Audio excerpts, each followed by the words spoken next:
Hello, Bills Mafia. It is Tuesday night. A little bit of a curveball thrown at you. I know we usually go on Wednesday, but I got something I got to take care of tomorrow night. So we moved it up a day. And Ryan, it kind of felt like a fitting way to do it this week, only because it's been so many days since the last show. Obviously, the Thursday game, so much happened on Sunday that I feel like we have to get into all of that. There's Odell Beckham Jr., there is some Bills news and notes. So a ton to get into here tonight.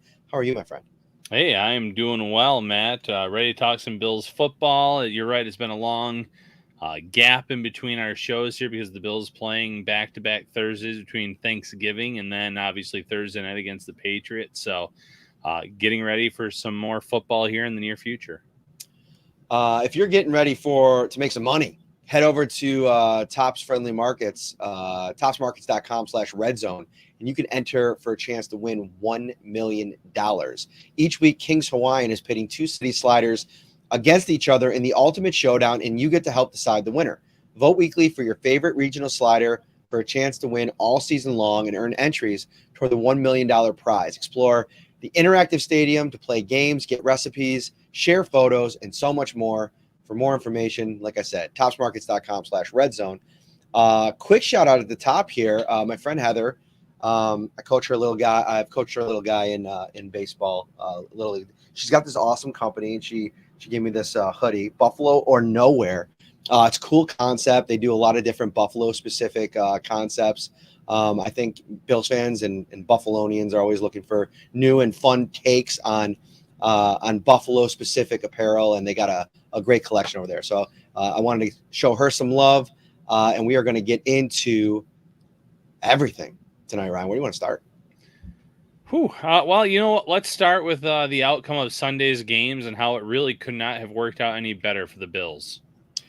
Yeah, and going in, like you start off with the checklist, right? Like, okay, Jets at 1:00, Dolphins, San Francisco at 4:05, and then the Chiefs, Bengals at 4:25. And by the end of the night, you're sitting there as a Bills fan looking at the standings, and they're number one in the AFC, and it's a whole new world of opportunity. But I think the real important thing to talk about here, Ryan, is that this isn't some cakewalk now to the one seed in the AFC. The Bills have to play, part 2 and part 3 of the AFC East gauntlet the next couple of weeks, the Jets and the Dolphins.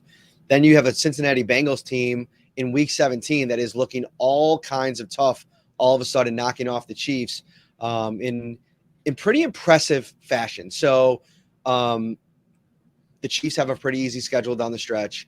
The Bills have to probably win out to guarantee themselves the number one seed. What say you, Ryan, in terms of how this could potentially play out for the Bills and how likely it is for them to get the one seed? How likely it is, I don't know if it's very likely, if I'm being honest, based on the ups and downs we've seen from this team this year.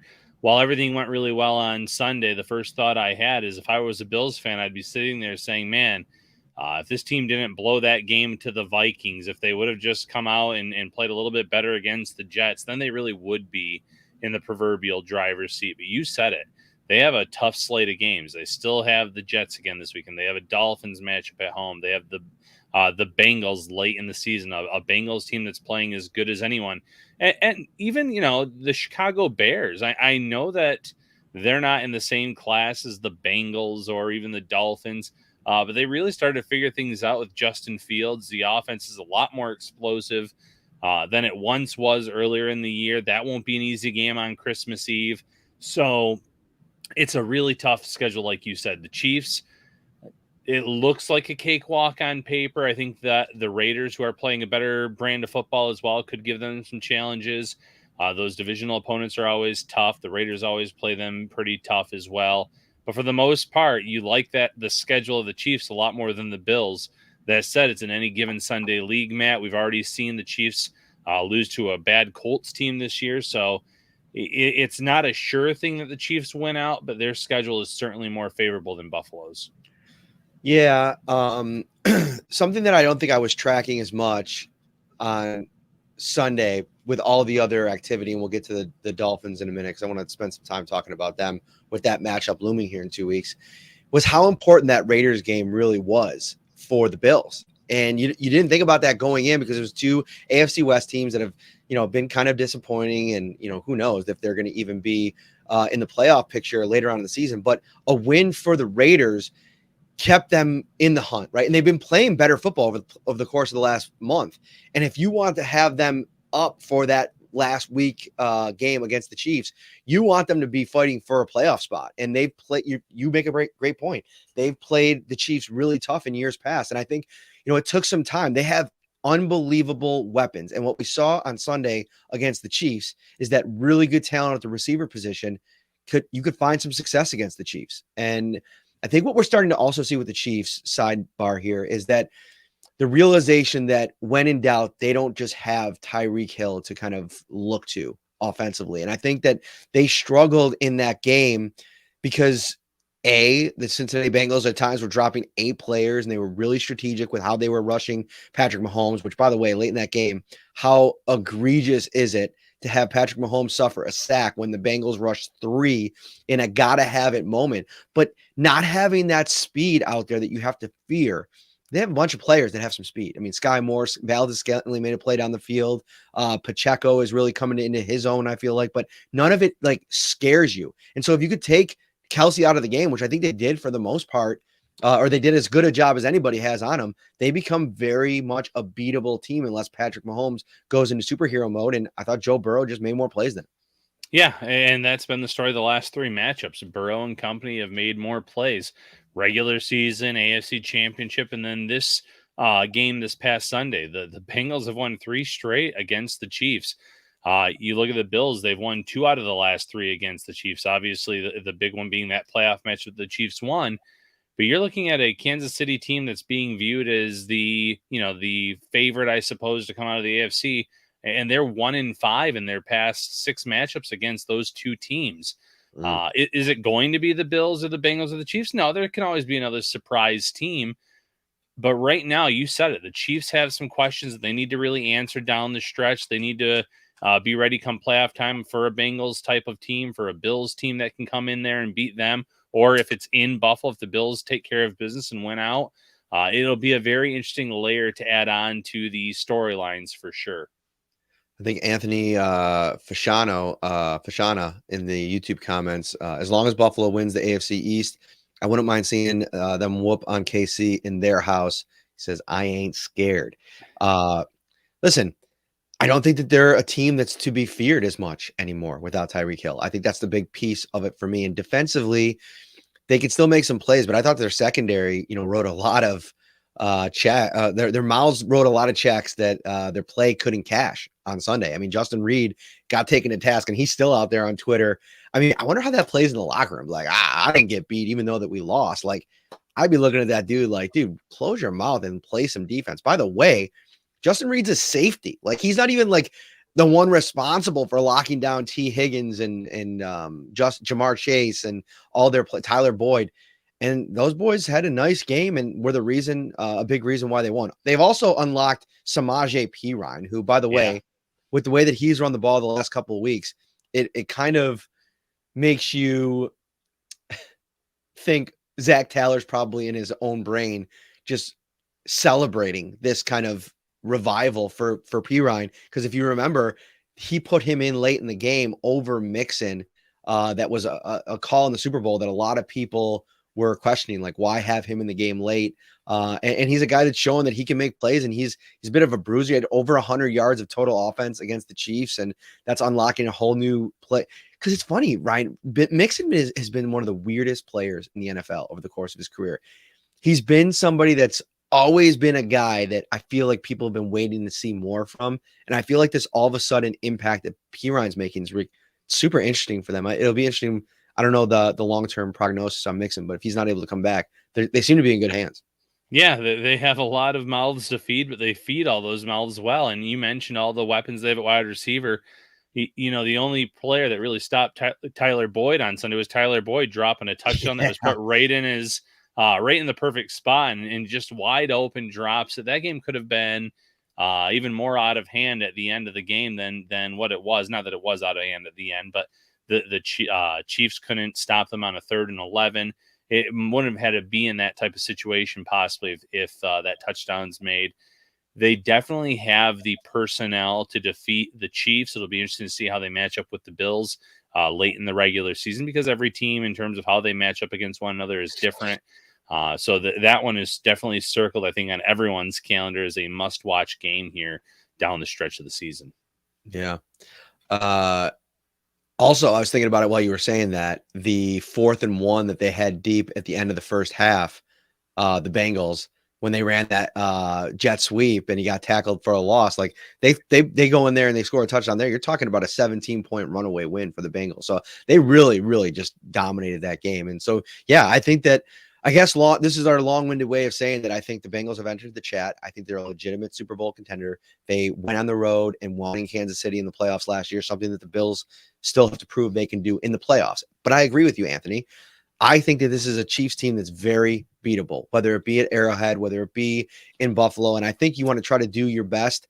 It's going to be tough to win all 3 of those games, the Jets, the Dolphins, and the Bengals. That is a huge ask. And you figure the Patriots are probably out of the mix by the end of the season. And who knows if, what's going on at their quarterback spot and everything else, Bill Belichick coming out this week and saying, well, it's just, we're too late in the season to do a scheme change, even if, even if things have just absolutely gone to hell in our offense because I hired a defensive coordinator and a special teams coach to fight it out to figure out who's going to lead our 1st-round draft pick of a quarterback. I mean, listen, Bill Belichick has written a lot of books over the course of his career, Ryan Talbot, but his final chapter might be how not to develop a young rookie quarterback.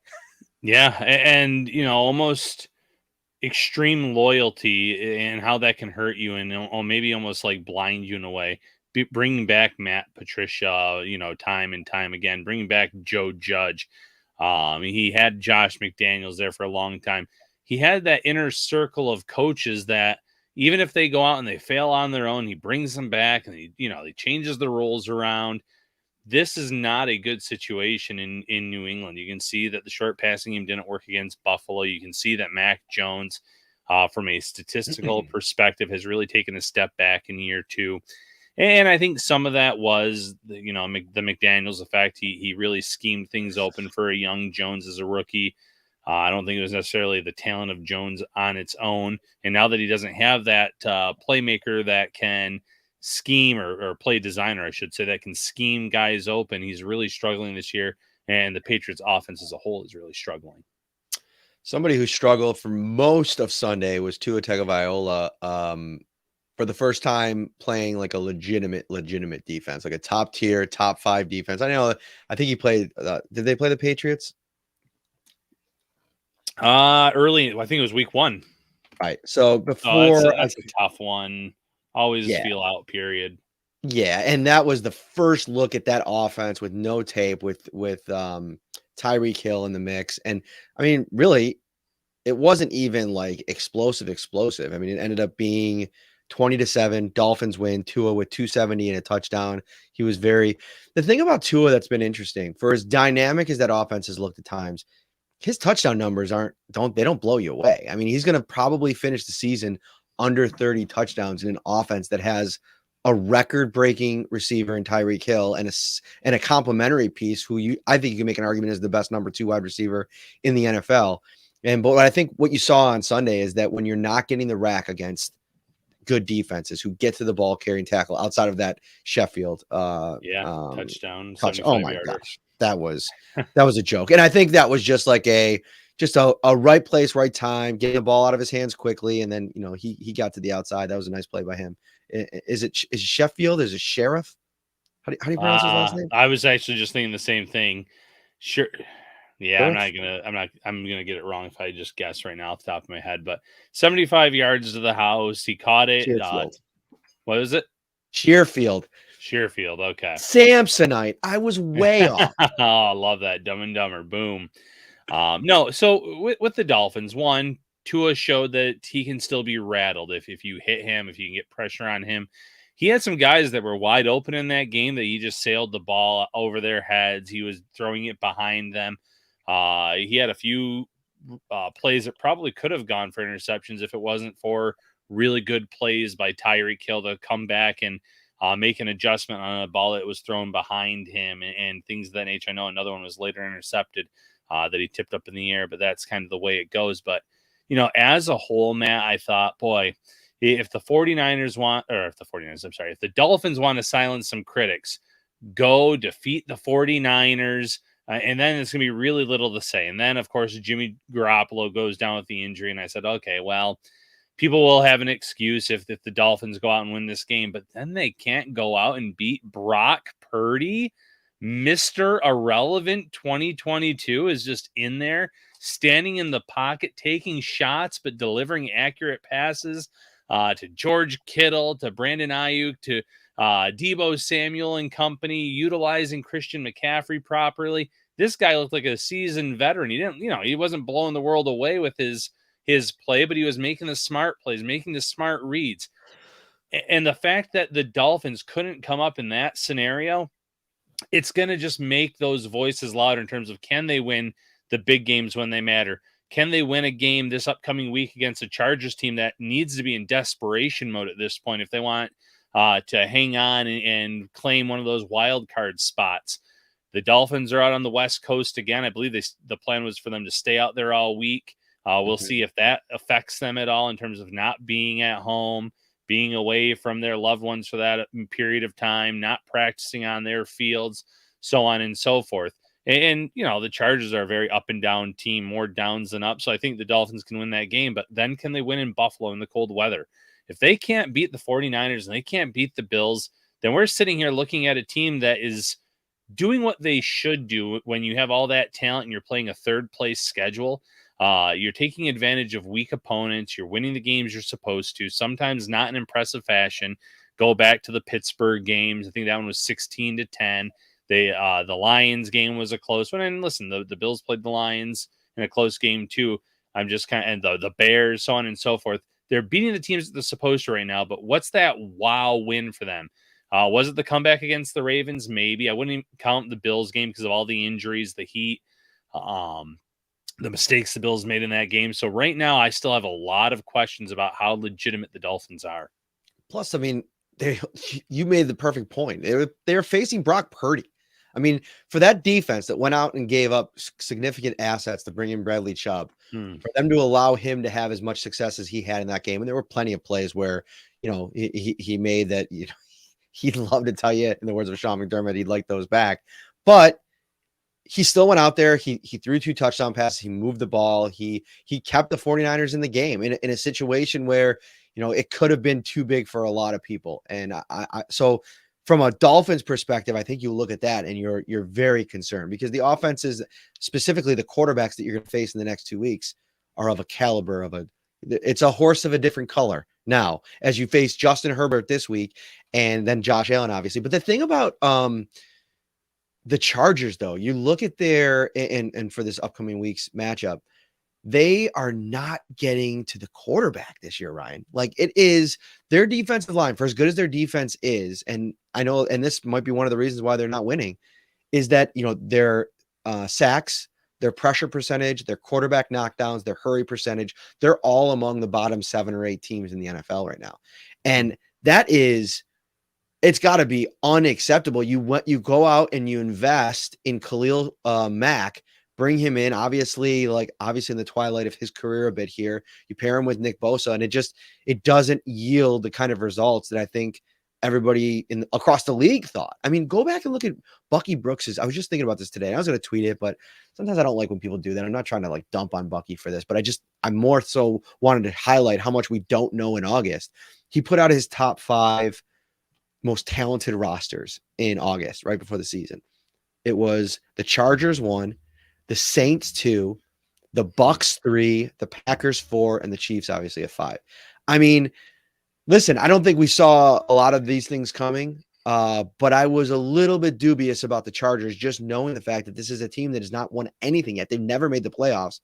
And I don't know if you'd say Herbert's regressed this year, but he's not lifted that team high enough to be better than they are. So, yeah, Max Stacks makes a great point here. 123 watching. Let's get those like buttons. Smash the like. Subscribe to the show as well. We're cooking. We're moving.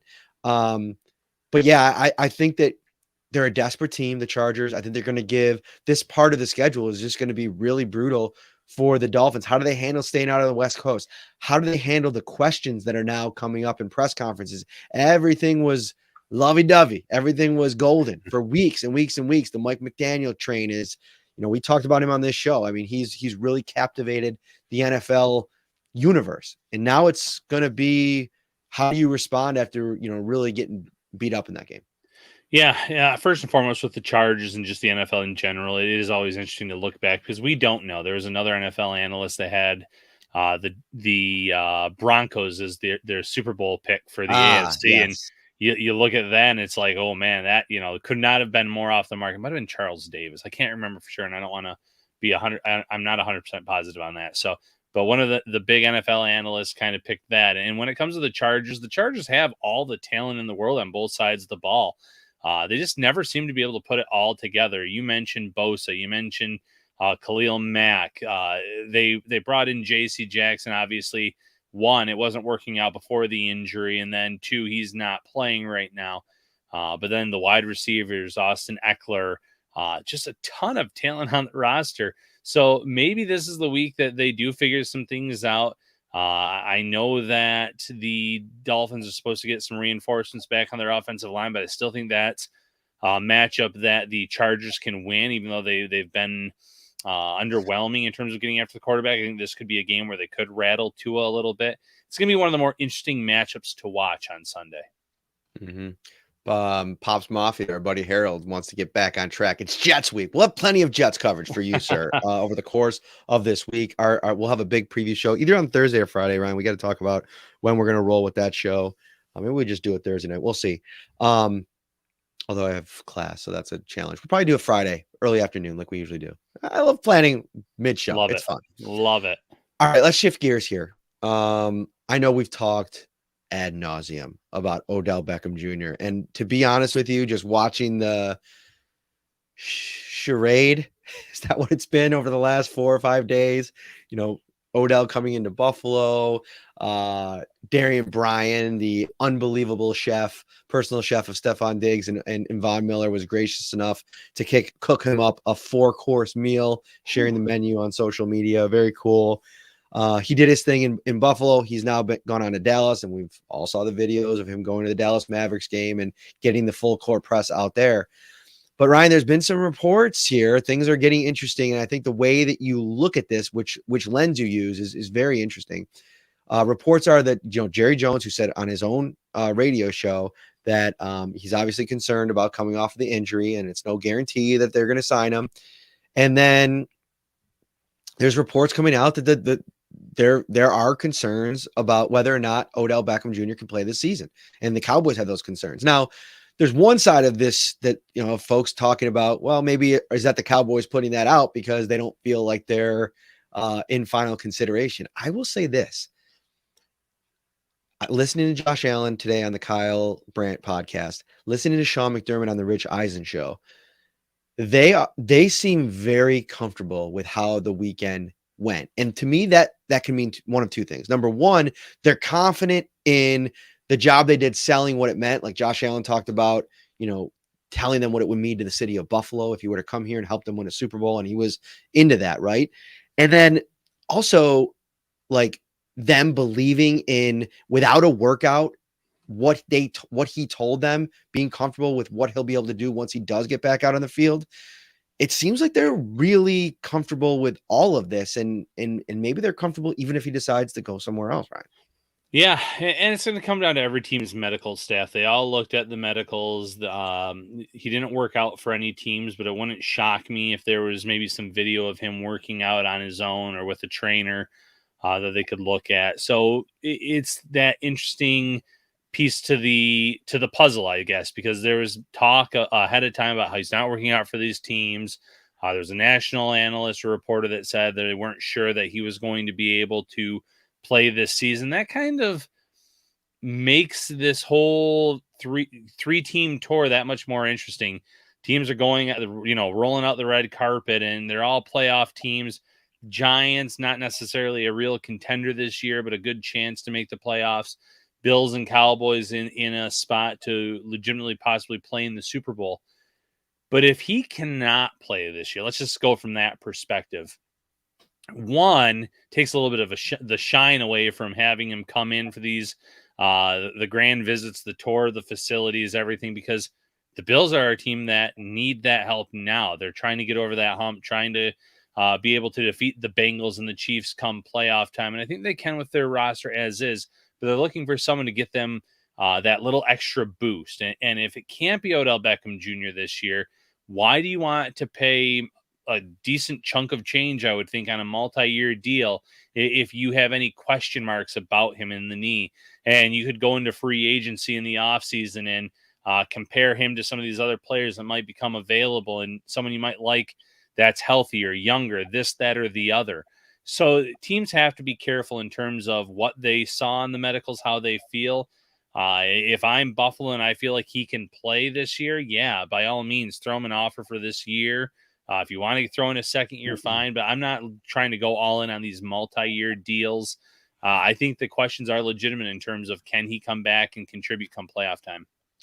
Yeah, and it's a double-edged sword if you're Odell, because if you come back and you don't make any real impact, I think that impacts you as a free agent this offseason. And I think that probably goes more into what you're talking about and him wanting the multi-year deal. And but I just don't see a team in the mix that's willing to give that. I don't even know if the Giants are willing to give a multi-year deal. I mean, they're going to have to get out from under the Kenny Galladay deal, and with the uncertainty around Odell Beckham Jr., that flies completely in the face of how Joe Shane helped build this thing here with Brandon Beane. Right. So at the end of the day, from a player perspective, I think the vibe we get off of all of them, including Stephon Diggs, not Von Miller, because he's 100% in the bring him at any cost type of deal. Like, that's his boy. They had a lot of success together. I get it. But I think everybody else, Sean McDermott, most importantly, is like, if it happens, great. If it doesn't, we're good. Because there is still a lot of term they always like to use, meat on the bone for this offense. And to me, it starts with getting Gabriel Davis to a place this season before the playoffs to a healthy spot.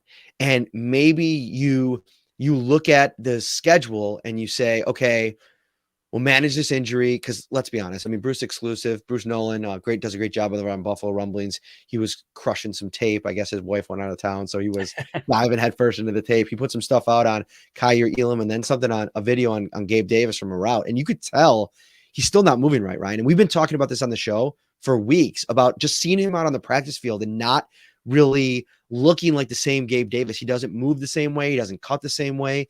And then you see him coming in the locker room. He's got this really thick tape job on his ankle. And you just know he's not 100%. And he's playing through it. He's trying to be gritty with it. But this seems like an injury that you could play through. And it's one of those high ankle sprains that, like, most of the time, I feel like, especially younger guys, they get to a point in the season where they wake up one day and they turn a corner. And when Gabe Davis turns that corner, I think that's when we'll truly be able to evaluate what he is as wide receiver 2 in this offense. And there's a lot of other interesting, intriguing pieces. I think McKenzie's shown some bounce back here in the last month. You still have Khalil Shakir, who they're developing. Who knows if he can make a little rookie season Gabe Davis late season impact? Like, remember that Colts game a couple years ago when Gabe Davis, without him, they don't win that game in the playoffs. And then you have maybe Jamison Crowder, who working his way back from that injured ankle. That could be in the mix. We could talk about Marquez Stevenson, who the Bills cut today, but I think that's with hopes of getting him back in the practice squad. A lot of different options, and I don't think that they're dead if OBJ isn't in the mix. No, and there's still Dawson Knox at tight end, still figuring out how to utilize Naheem Hines. Tried to run him a little bit this past week. It seemed kind of predictable. The defense kind of knew what was going to be happening, it looked like. But getting him utilized as a pass catcher, there's, like you said, a lot of meat on the bone. And to the Bills' credit, they're turning a corner in the red zone as well. I think 6 touchdowns in their last 7 possessions in the red zone.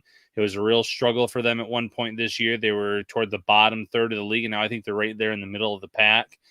So if they can figure out those red zone issues that were kind of stopping or stalling out their drives, that's only going to help them. You mentioned Gabe Davis.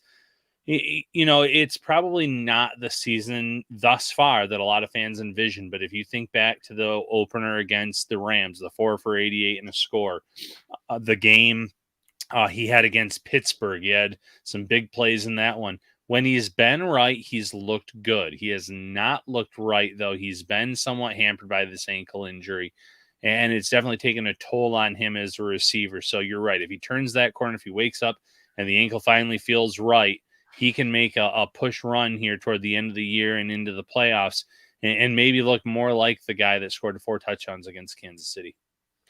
T-Dobbs makes the point that, or not T-Dobbs, Walter Scales, he gets the injury, but that it's not necessarily something that affects him in drop, with being one of the leaders in the Bills in drops. And I get that point to a degree. Like there's been some drops this year from Davis that have been, I think, uncharacteristic. But I do think that you could say that playing on, not at 100% could impact all of that. And I think there's a good comment in here also, like Allen not really practicing in full the last month or so probably has affected the offense in a lot of different ways.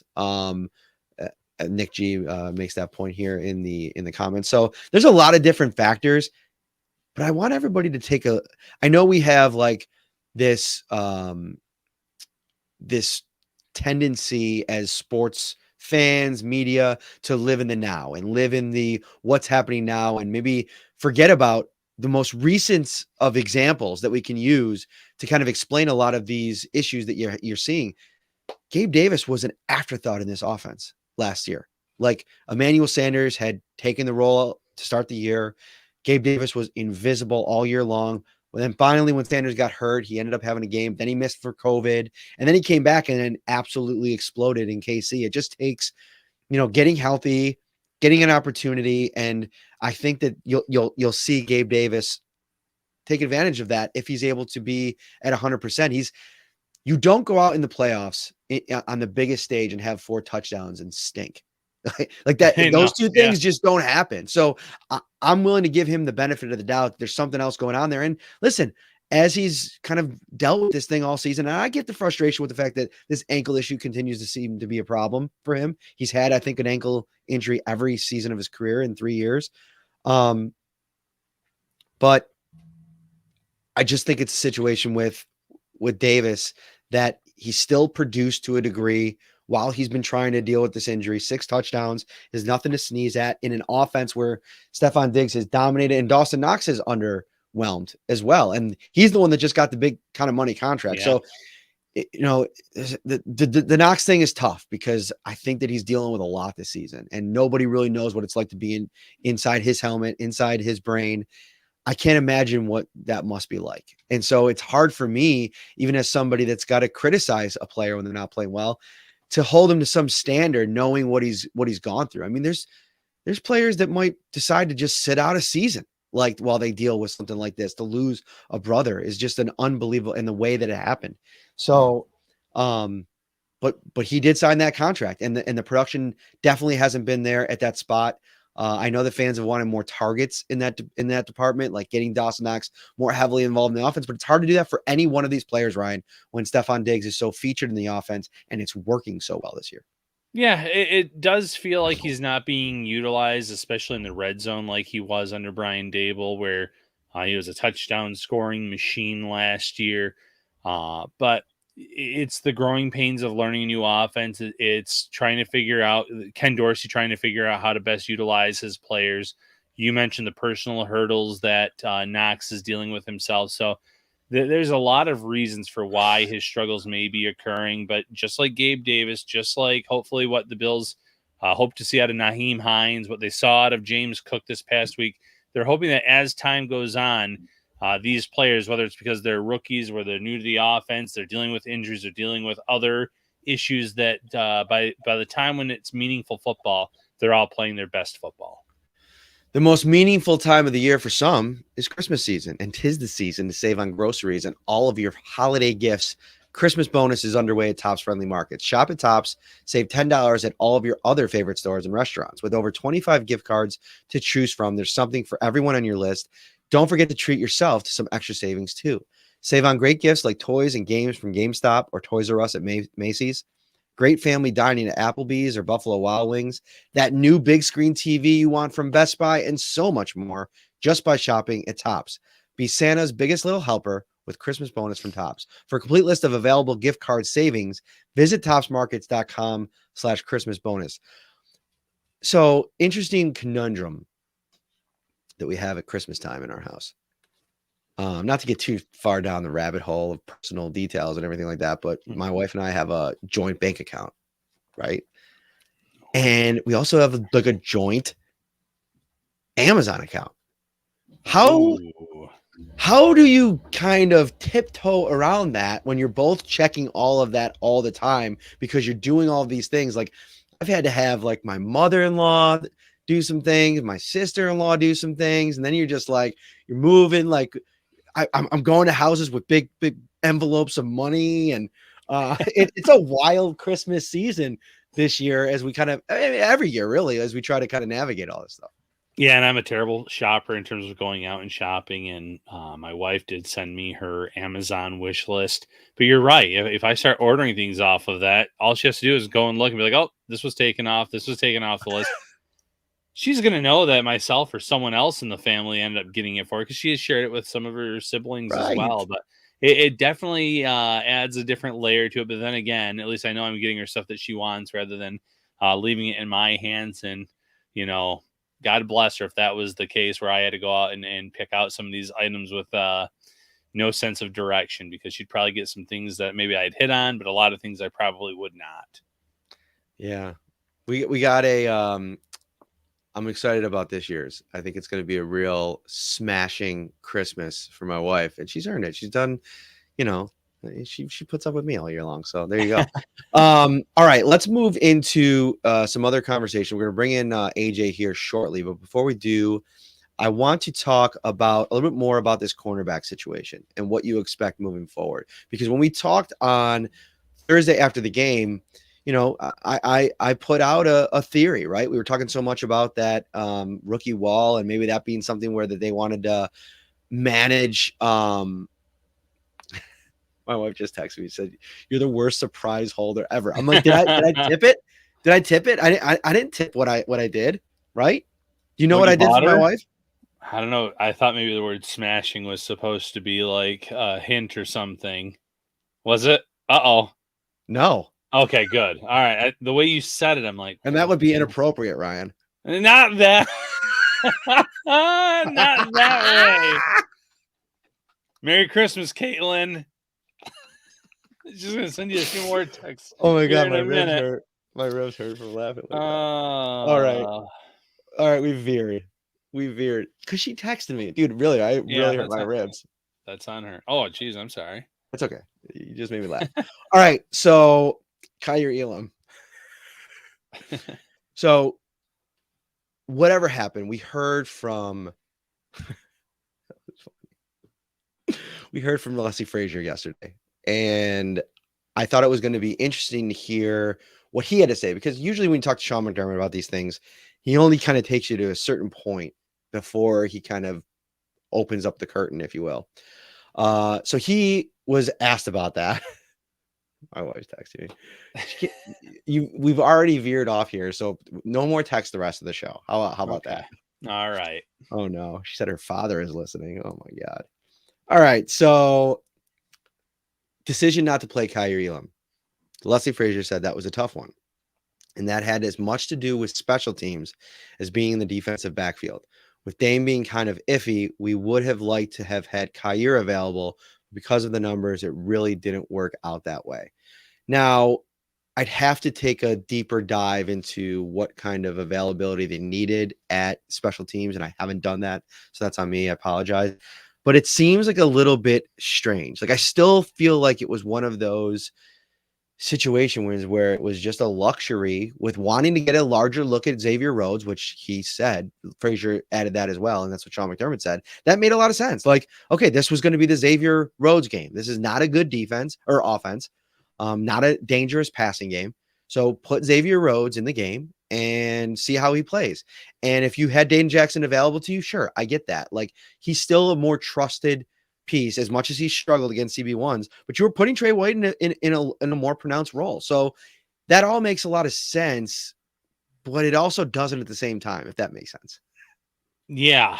So if Dane Jackson is iffy, why wouldn't you then maybe sit him out and let Kyer Elam be active? Is it because you're worried that he might have to take on a bigger role in game if you're worried about the amount of snaps that Trey White has to play, or if Rhodes struggles? Elam was fresh back from an injury. He wasn't on the injury report. He wasn't iffy. And listen, Dane Jackson, when he was on the field, played well last week. So I'm not trying to take anything away from Dane Jackson. He looked more comfortable in that reserve role, that rotational role. But this is your first round pick. And, you just mentioned 5 minutes ago, 10 minutes ago, Marquez Stevenson getting cut. And again, that was a day 3 guy. But these draft picks need to be very valuable to you when you are a Super Bowl contender. When you're a team that's on the cusp of perhaps winning it all, because you have that window before things get really expensive, and it's starting to get there for the Bills with the contracts that they've doled out.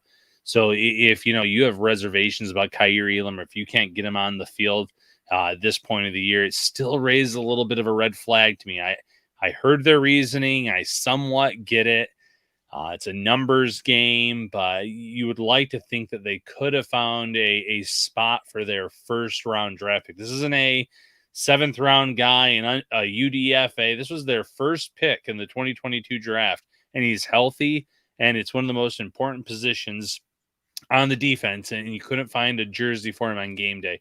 It just, I don't know. I still have so many questions about it that we won't get the answers to. The Bills are very good at saying a lot of words, but not really giving anything up at the same time. I guess our best answer will be down the stretch here, and how he plays, how he's utilized these snap counts that he receives. But if Rhodes and White end up being the 1-2 pairing, by all means, let them play the majority of the reps. But you need to get this role for your rookie, because any reps that he can get are going to be meaningful for this year, for 2023 and beyond. And you can't keep holding on to guys like Rhodes and hoping that they can be a number 2 guy for you, or what they've done. Levi Wallace was always battling a veteran every year in, year out. You got to take the training wheels off at some time and put Kyer Elam in there and let him try to take over that role and assume that role. Right. So I was just reading a couple of the comments in here, and there's some good conversation happening in here with the Elam situation. And I get the special teams idea. I think if you're talking about activating Kyer Elam would then take away potentially somebody that could contribute, and Elam, there wasn't really a big plan for him to have a lot of games or snaps in that game. So I understand that piece of it for sure. The message, and I agree with you, like the message that it sends to me is one of those things. But Trey White started 16 games. Great. Josh Allen started 15 or 14 games his rookie season. He missed a couple in there, maybe less. But all the games he was available and healthy, he started. Ed Oliver was actually a little bit more Kyer Elam-y than I remember. He only started 7 games his rookie year. He never didn't get a jersey on game day when he was healthy, which is something new. But if you remember, there was a period there in the first month or two, and he was the 9th overall pick, where he was benched for Jordan Phillips, like in the starting lineup. And so this isn't something that doesn't have any precedent with this staff, but it is something that people were waiting for the Bills to draft a first-round cornerback opposite Trey White. And it's just been in a year where Stingley Jr. obviously has not been Sauce Gardner, but he's played pretty good ball. Sauce Gardner has been absolutely explosive. And there's been even some other players like Alontae Taylor, 2nd-round draft pick for the Saints the other night, looking like an absolute rock-solid stud. That sounded weird, but you get my point. A good player. And so I just think that people have seen spurts from Elam, and now it's just about maybe wanting the regime to trust him a little bit more. But I still think that my original take on this whole situation, and even if it's not by design, the scaling things back for a few weeks to let him catch his breath is not a bad thing. If that is the ultimate plan, then yes. But I want to see him get more acclimated, get some more opportunities. Even if it's just playing 10, 15, 20 snaps per game behind Rhodes, or rotating in once or twice for White in game. By all means, do that. get your first round pick out there, get his feet wet, because, we're sitting here talking about the final stretch of the regular season. The Bills are going to need all the bodies that they can get, healthy guys come playoff time, and especially in the secondary when you're going to be seeing teams possibly like the Dolphins, who have weapons at receiver, the Chiefs, the Bengals, you name it. That's going to be an important a position of need, and the Bills need to know that they have guys that can play behind White, behind Rhodes, behind Dane Jackson to a certain extent. So I want to do a couple more things before we get out of here. Quick run through. We're going to bring AJ in here in a moment. Quick run through some news. Not a lot of update yesterday injury-wise from Sean McDermott. I know some people were asking about Deion Dawkins. Cool news that he is the Bills pick for the Walter Payton Man of the Year award. So he'll be with the 32 other representatives from all the 32 or 31 other teams. And that's a very cool honor for him. He really took to social media today. He was really excited about it. He does a lot of stuff in the community. I think his events around the holidays in the summer to give back to the community, what he's done in the wake of the top shooting.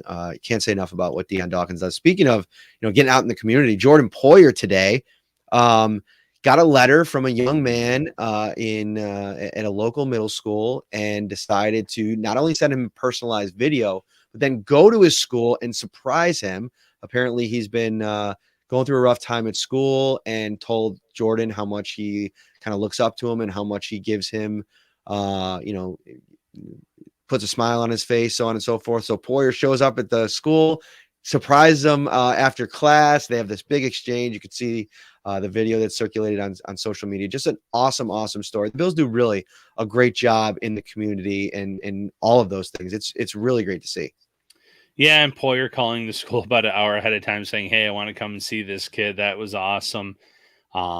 Great story. The kid cracked me up with in the video saying, why Poyer, I said, why me and not like Josh Allen? He's like, Josh Allen's in the spotlight too much. He said something along those lines. And, he respects Poyer and likes Poyer's game. And, but good on Poyer. And, what a cool situation that turned out to be.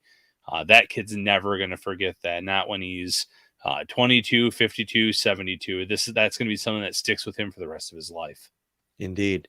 Marquez Stevenson released today, but I think the idea is that they're going to try to get him back on the practice squad if he's not claimed. I mean, Ryan, it wouldn't shock me if he's claimed by some team looking for speed at the receiver position. This is a guy that, if you go back and watch his tape from last year and going back and watching the Patriots game last year, he did not look great on special teams. So I don't know if anybody's crushing the tape and saying, hey, man, we got to find a spot for Marquez Stevenson on our roster.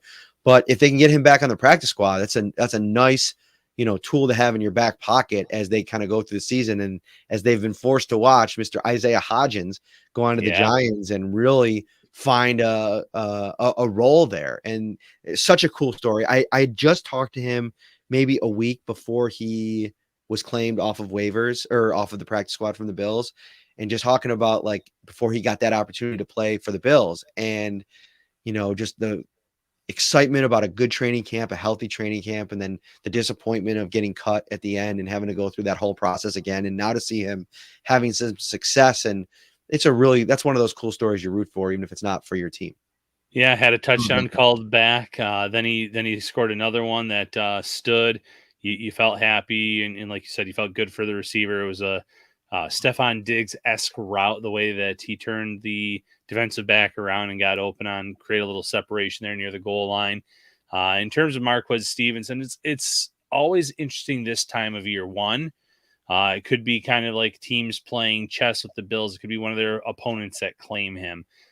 Trying to get a little bit, not that he would have a lot of due diligence or knowledge. He's been on the IR in terms of their game planning, stuff like that.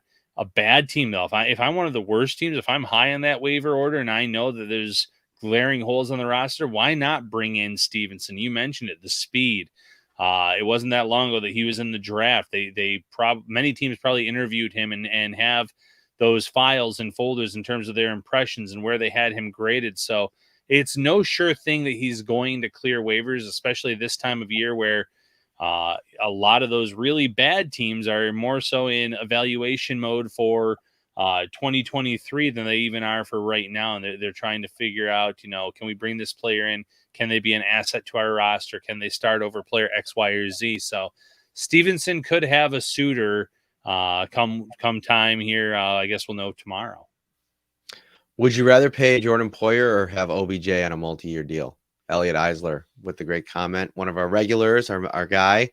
Elliot, thank you so much. I would say for me, it's definitively Poyer because I'm not thrilled with the idea of a multi-year commitment to OBJ on its own because This is a league where, number one, you found talent on day 3 at the position. You found talent at the position as a UDFA waiver claim from another team in McKenzie. You've taken some swings late day, and when you didn't do that, you went out and traded for a guy that you brought in, and really even in free agency, the Bills have hit on their receivers that they brought in, what John Brown did, what Cole Beasley did, and so on and so forth. Emmanuel Sanders probably the lowest of that group, but he had a couple of nice games. I think he had two touchdown games in that mix. I just think that Jordan Poyer, it's so funny to me because like with all the stuff around like COVID and the vaccine, and he's obviously very, his opinions are out there on social media, and his wife's obviously are as well. For a guy that at times has been a lightning rod for, I don't know, like people talking about during that stretch of time about him being potentially a distraction in the locker room. Dude, he has been anything but that. I think I came back at somebody on Twitter recently about that. It's like, I'm pretty sure that Jordan Poyer went throughout that whole COVID season knowing what everybody knows about his beliefs and things that he likes on Twitter and things he's posted on Instagram and so on and so forth. He never made a peep about any of it. He comes in on a contract year, reports for camp, plays to start the season, doesn't hold out. Obviously he's playing for a new deal, but I don't know. Like, I think that there's an element to this that, and I'll be honest, I like Jordan Poyer personally. Like, I think he's everything that he's done for the city of Buffalo, things like today that we don't even see, like things that, that don't make the rounds on social media. Those are important things. And one of the things that I've always been struck by with Brandon and Sean in the way that they built this is really catering to the guys that have helped set the foundation for your franchise. And I think that Poyer is in a handful of guys that have done that. And he's also playing at all pro level still. The Bills, 8-0 still now with him in the lineup. So I would definitively play Poyer. Yeah, I would pick Poyer as well in the landslide. You mentioned the record. You mentioned, though, what he brings to the locker room. He's loved in the locker room, loved by this coaching staff. And even though safety is one of those positions where I think teams kind of feel like it's almost like the running back of the defense, where teams feel like they're a dime a dozen. It's not a dime a dozen when it's a combination like Jordan Poyer and Micah Hyde have been for the Bills over the years.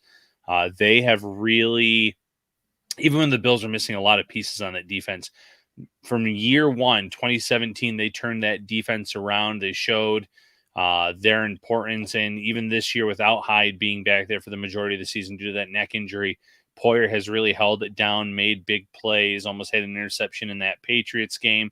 Right place, right time, knocking down passes, making sure that the players on the outside at cornerback, the players in front of him are all in position. He does so much for this defense that I think that the defense would really, really struggle, not just in the short term, but in 2023 and beyond, if he's not out there, if they don't come up with the perfect answer. And I don't know what that is, because Poyer is just a great fit for this defense. He's not showing any signs of slowing down, and he's certainly earned the right to hopefully get a new deal here in Buffalo. Let's go to bullpen. I'm trying to find my calling him in. Are you calling him the lefty?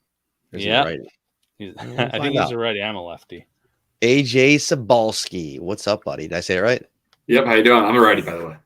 You're righty? Do you throw heat or? Probably like you, like the one that you were talking about, probably 60, 55, 60. No, I was just being modest, dude. I can bring it at about 80. All right. I believe you. No, I'm just kidding. I throw it. All right. So I got a little segment I want to do. I got 4 comparisons, 2 players each. So 8 players total, but each go 2 at a time. I'm going to read the stats for each player. Okay. You're going to pick what player you would rather have based on their statistics throughout this year, however. These are 2022 player stats. Yes. Okay. So I'm going to go through each. I'll go like one comparison at a time. Wait, is one a Bills player and one's another player, or? I'll tell you this: there's one with the Bills player in it. Okay. Rick said that you gotta get out of the club and improve your back. I do. Christmas is coming up. It'll be my Amazon wish list. Okay, there you go. Beautiful.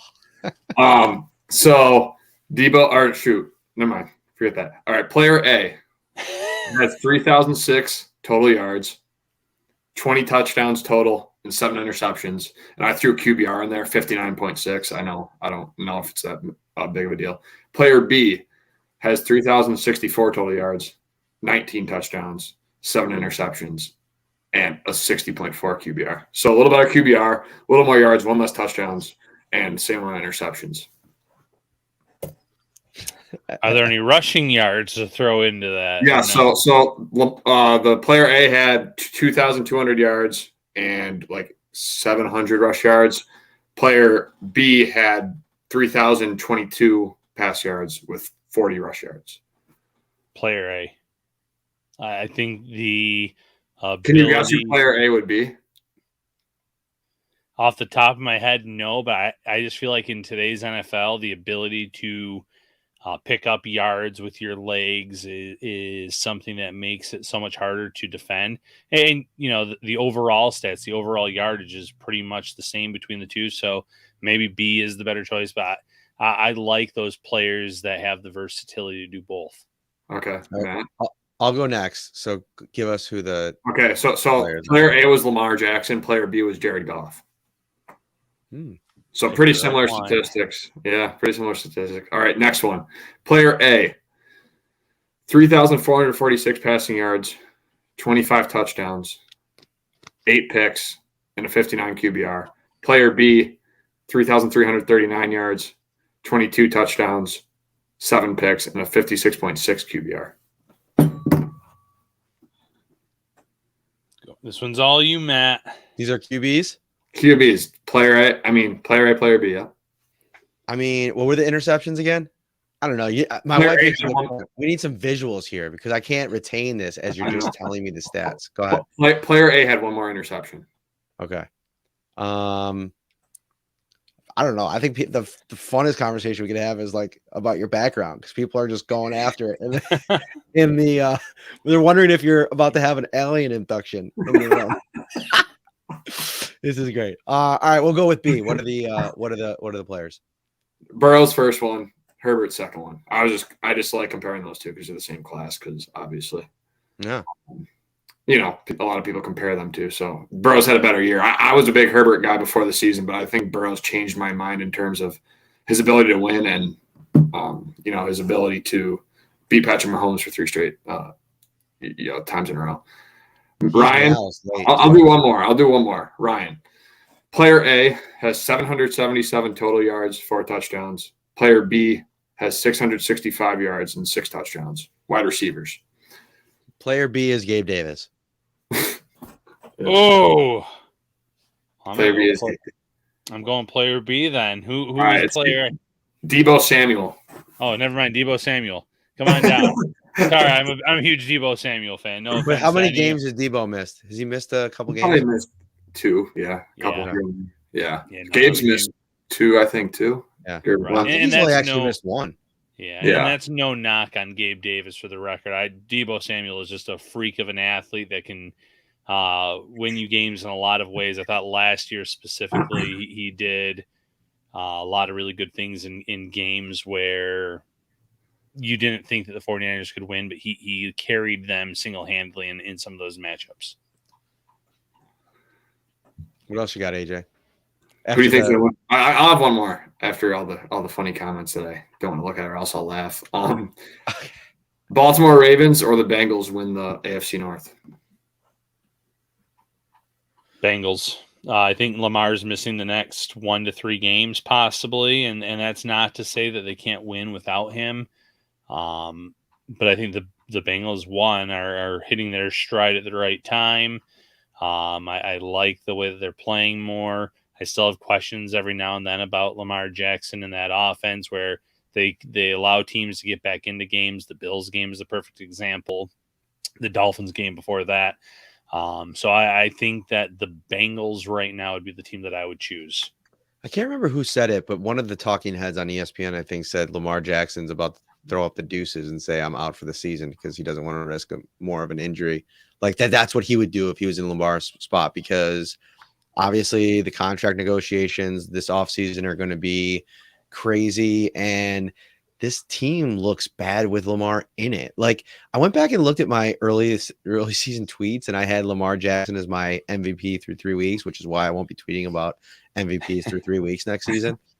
And he looks so good. And I watched all the Ravens games early, and the way that the offense was clicking and the excitement around, Rashad Bateman, and man, that offense has been just putrid to watch. And I do watch them a lot on Red Zone and other watchbacks because I have Lamar Jackson on my fantasy team. So I kind of keep tabs, and it's just not been good. And so, like, what is he even coming back for? I think that even if they make a play at the playoffs, they remind me of a Tennessee Titans team from last year that's just going to get rolled with whoever they play, because the AFC is absolutely packed with killers. Like, there's not going to be any easy first round matchups. And even if they win their division, which theoretically they can do, I think almost anybody below them, like a Miami, if they don't win, if the Bills don't win the division, like, you name the team. I mean, even the Jets, I think, could go on the road and shut down that offense and win a 10-3